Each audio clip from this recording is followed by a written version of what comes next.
It's funny, a lot of people reach out to the internet because they're lonely or they're hopeless. And according to this association's booklets, it says each month, millions of people search the internet for answers to their deepest hurts and longings. Google alone sees more than 7 million queries on the topic of loneliness. Can you imagine that? Over 7 million questions on the topic of loneliness at Google. And more than 22 million Americans aged 12, like they're not even a teenager yet, and older abuse or are addicted to drugs and alcohol. Yeah, that's kind of rough. And they feel worthless because they're on drugs. And still more, there's 21 million Americans struggling with depression and suicide. Thoughts of suicide. They feel hopeless. And still 40 million people are gripped by fear, sometimes by terror. But you know what? Last year, more than 1,700,000 people found new life in Jesus Christ. And that's all I gotta say for you. Jesus rocks, Jesus reigns, and I suppose this is a spot where we might need a disclaimer. And the disclaimer is that what you hear on this show is not the opinions and the ideas of other staff producers or staff of CTV. Most times I am at this mic for entertainment purposes only. You know, I'll make you smile, laugh, giggle, or I might make you scratch your head and say, what the heck is she doing on that show there, and why is she walking in front of the camera so much? But just for the record, I'm here to help. Yeah, I'm here to share my experiences and maybe share the experiences of you, or if you want to come and share your experiences, maybe have some people come on the show to talk about hope and healing. Maybe have some people come on the show to recite poetry, or maybe read a book, or if you're an author, I probably would love to read your book and do an interview about you and your book. Or maybe you got something that you haven't heard on air at all. And one of the little books that I like, which I got many years ago, just kind of ragged and kind of beat up, wrote my name on the front cover, is called A Little Book of Calm. This is how little it is. So you go to the bookstores and you see these little tiny books, and like they're really convenient because they fit in your bag.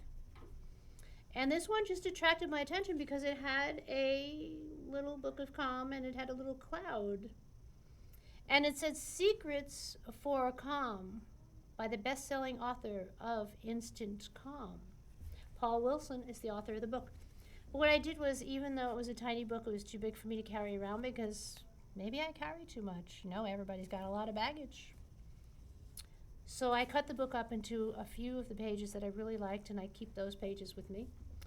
Actually, okay, so I don't keep them with me. I found it in my bookshelf. But I used to keep it with me. And the first page, or the page that I saved, it says, carry peace of the quiet. Concentrate on silence. When it comes, dwell on what it sounds like. Then strive to carry that quiet with you wherever you go. So I guess this would be the moment and the time and the space for quiet. So I'll tell you what, we'll do a few seconds of quiet. Can you do that? I got the clock over here.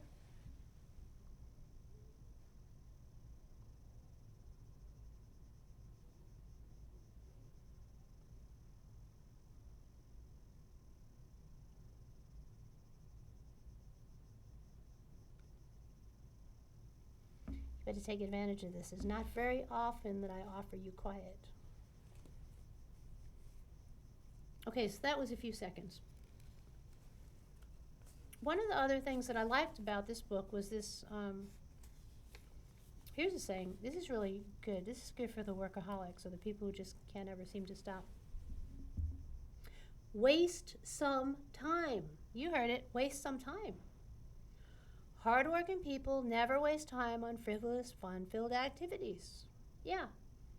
Hardworking people hardworking people, any time spent this way is far from wasted. So, you know what?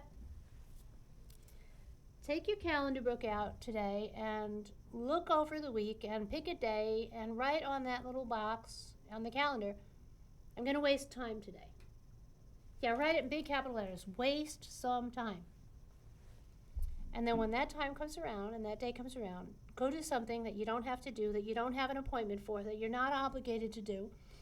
Go do something that maybe everybody else might declare as is just wasted time. Whether you stick your feet in the ocean or whether you go and do some exercise at the gym if you don't usually do that, or just go waste some time. Like, in other words, when you get up in the morning, don't put your watch on.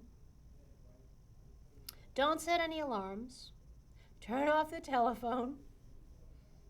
If you think that watching a movie is wasting time, then do that. But whatever it is in your world where usually it's called wasting time, go do it.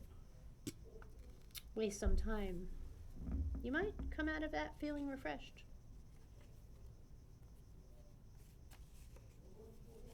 You're watching The U Show. You can reach us at theushow@hotmail.com or theushowblog.wordpress.com.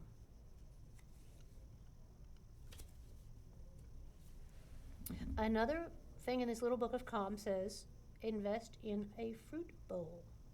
Wow, that's so simple. The more beautiful your fruit bowl, the better stocked it is, the less likely you are to turn to stress-enhancing snack foods. Eat some fruit and you'll feel more relaxed, and it's as sweet as they are. It's sweet as that.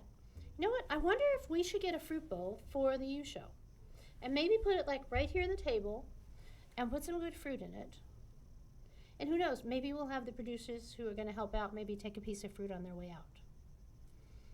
I would pick the watermelon. I definitely would choose the watermelon, but I don't think it fits in the fruit bowl. I think this one is probably better than any pill you could find, and probably better than any treatment you can find in a hospital. But again, the disclaimer is anything you hear on my show is just for entertainment purposes. But in the little book of calm, it says, worry when the time comes. Now that doesn't mean procrastinate, but it just means worry when the time comes. It says most worries are future-based. They revolve around things that in most cases never happen. Concentrate on the present, and the future will take care of itself. Yeah, it's true. Most things we worry about never happen. But that doesn't mean that you should waste time and not take action. If you have a problem, take action, but don't worry. And if you don't know how to stop worrying, here's something that can help you. I generally don't worry. But if I do worry, there might be times when I might feel concerned. So what I do is I change that worry to a prayer.